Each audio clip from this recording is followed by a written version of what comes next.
Welcome back to my channel. This video will show you how to find the area of a triangle. The area of a triangle is a space inside of the triangle.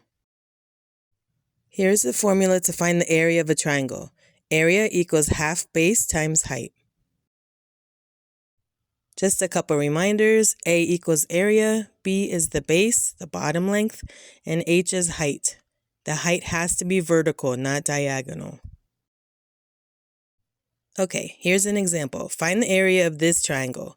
So our base is 6, our height is 5. So 6 times 5 is 30, half of 30 is 15, and area is always squared, so 15 feet squared.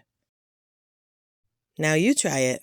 Find the area of this triangle. Remember the formula is area equals half base times height. Pause the video so you don't see the answer right away. If you said 35 yards squared, you are correct.